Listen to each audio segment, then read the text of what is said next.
Assalamualaikum warahmatullahi wabarakatuh. Perkenalkan, saya Eva Muriza, NIM 18111978.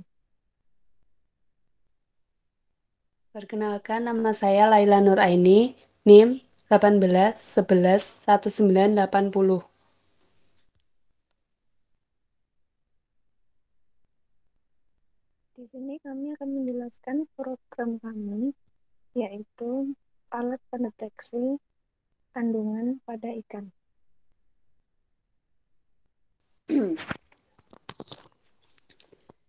Di dalam sistem ini kita menggunakan logika fuzzi. Logika fuzzi secara bahasa diartikan sebagai kabur atau samar-samar. Suatu nilai dapat bernilai besar atau salah secara bersamaan. Dalam fuzzi dikenal derajat keanggotaan yang memiliki rentang nilai 0 hingga 1. Berbeda dengan himpunan tegas yang memiliki nilai 1 atau 0. Ya atau tidak. Logika fuzzi merupakan suatu logika yang memiliki nilai kekaburan atau kesamaran, fuzziness, antara benar atau salah. Beberapa besar keberadaan dan kesalahan suatu tergantung pada bobot keanggotaan yang dimilikinya. Logika fuzzi memiliki derajat keanggotaan dalam rentang 0 hingga 1. Berbeda dengan logika digital, hanya memiliki dua nilai 1 atau 0. Logika fuzzi digunakan untuk menerjemahkan suatu besaran yang diekspresikan menggunakan bahasa linguistik. Misalkan, kecepatan laju kendaraan yang diekspresikan dengan pelan, agak cepat, cepat, dan sangat cepat.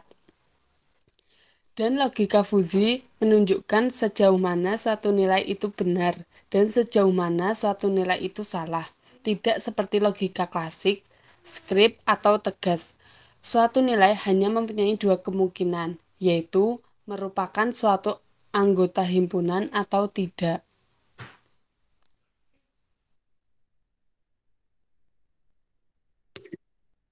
Derajat keanggotaan 0 artinya nilai bukan merupakan anggota himpunan dan 1 berarti nilai tersebut adalah anggota himpunan. Logika fuzzi adalah suatu cara yang tepat untuk memetakan suatu ruang input ke dalam suatu ruang output, mempunyai nilai kontinu. Fuzzi dinyatakan dalam derajat dari suatu keanggotaan dan derajat dari kebenaran. Oleh sebab itu, sesuatu dapat dikatakan sebagian benar dan sebagian salah pada waktu yang sama. Logika fuzzi memungkinkan nilai keanggotaan antara 0 dan 1. Tingkat keabuan dan juga hitam dan putih, dan dalam bentuk linguistik, konsep tidak pasti seperti sedikit, lumayan, dan sangat.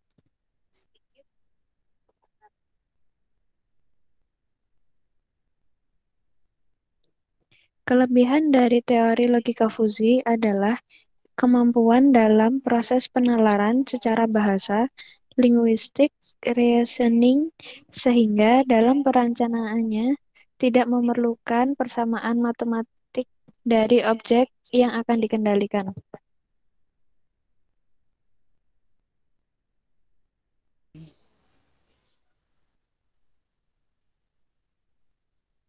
Di dalam sistem ini akan menampilkan beberapa kandungan di dalam ikan.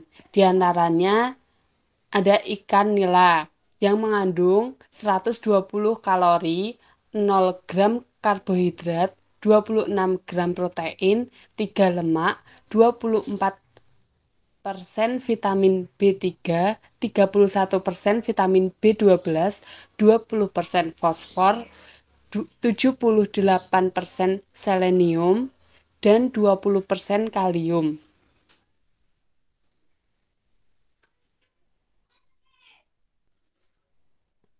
Ikan tuna terdapat 110 kalori, 24 gram protein, 278 miligram lemak omega 3, 30% vitamin B12, 44 miligram kolesterol.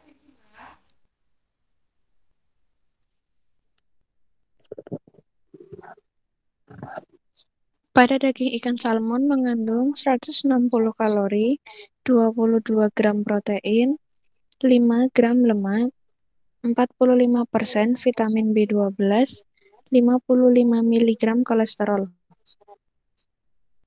Sedangkan dalam ikan tongkol mengandung 250-300 kalori, 25-30 gram protein, 12,5-17 gram lemak, 50-60 mikrogram selenium, 400 miligram kalium, 1,5-2 zat besi, 15-20 kalsium, 0,9 sampai 1,1 zinc, vitamin A, vitamin B, omega 3, natrium, dan fosfor. Karena nutrisinya yang cukup tinggi, ada banyak manfaat ikan tongkol yang baik bagi kesehatan.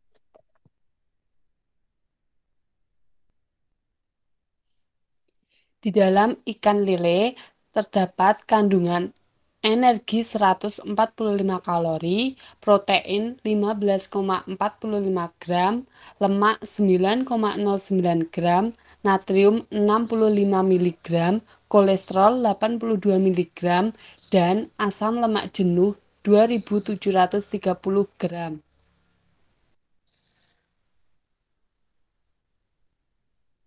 Di dalam ikan bandeng mengandung 162 kalori, 22,4 gram protein, 7,3 gram lemak, 2,9 gram lemak jenuh, 78 miligram sodium, dan 57 miligram kolesterol.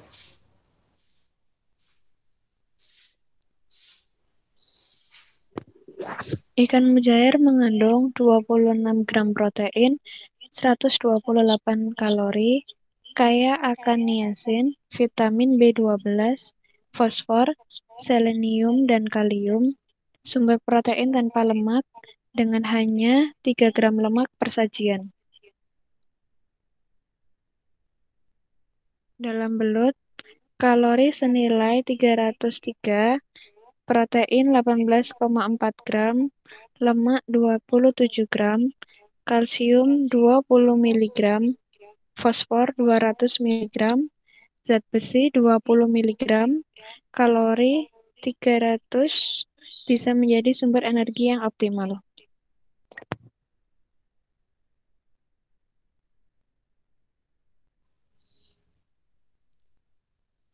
Di dalam ikan gabus mengandung 69 kalori, 2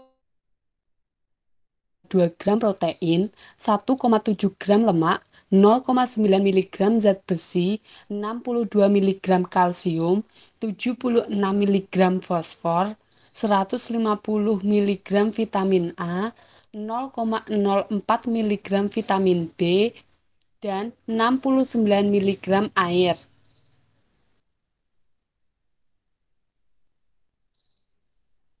Di dalam ikan patin mengandung kadar air 75,75 sampai 79,42%, kadar protein 12,94 sampai 7,59%, kadar lemak 1,81 sampai 6,57%, dan kadar abu 0,16 sampai 0,23%.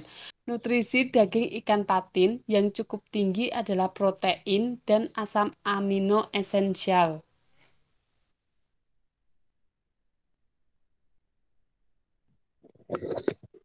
Ikan kakap mengandung kalsium 32 miligram, zat besi 0,18 miligram, fosfor 198 miligram, zinc 0,36 miligram, dan 20,51 gram protein.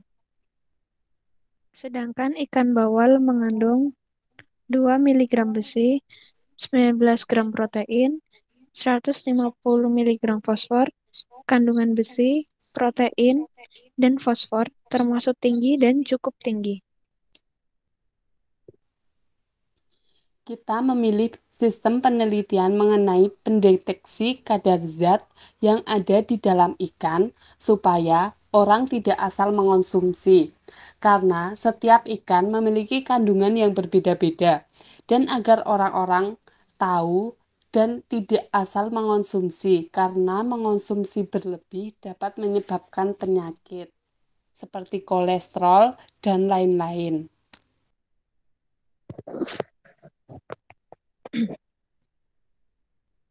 Sekian presentasi dari kami. Ada